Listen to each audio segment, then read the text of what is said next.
short-term project we talked about. What about the long-term project? Ultimately, I think what we would like to do, Barry, is utilize this resource by pumping it back to Lake Arrowhead. Right now, that's the project that's been identified.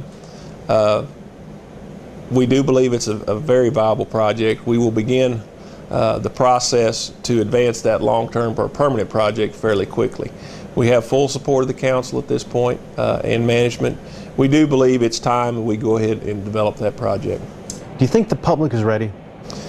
Personally, I think by and large, mostly they are.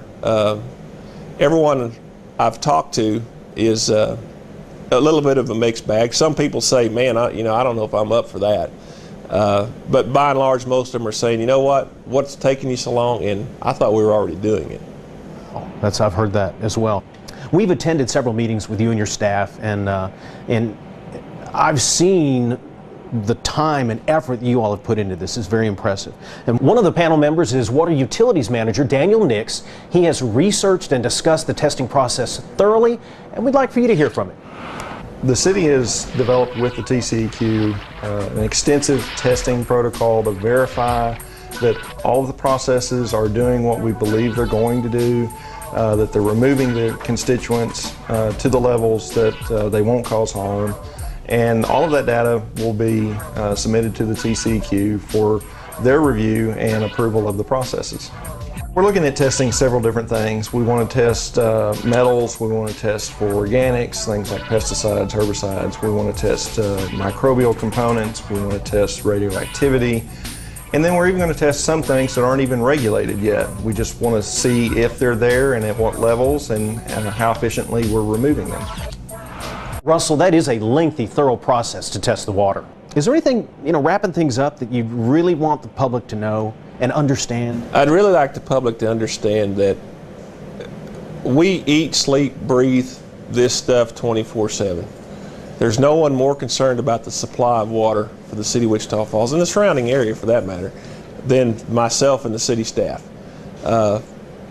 We believe that we have a viable alternative here to at least shore up our supply. We're not going to make ourselves drought tolerant or drought resistant completely, but we have a resource that we do believe we could better utilize through the reuse project. It's been going on for indirect reuse project. People have been drinking water out of lakes and rivers for hundreds of years, and that water in those lakes and rivers comes from wastewater treatment plants.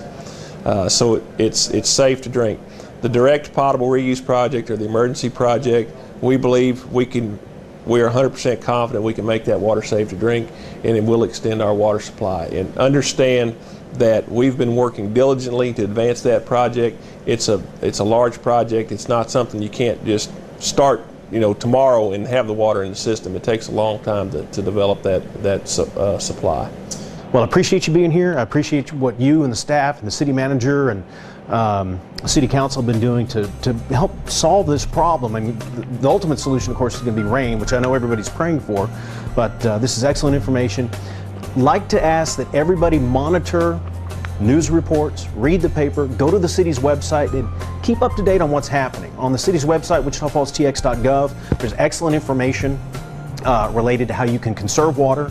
And we always post updates on lake levels and what the city's doing to help rectify the problem. And for months, we've promoted a saying, this is serious, Wichita Falls, conserve water now. Thank you for joining us on City News.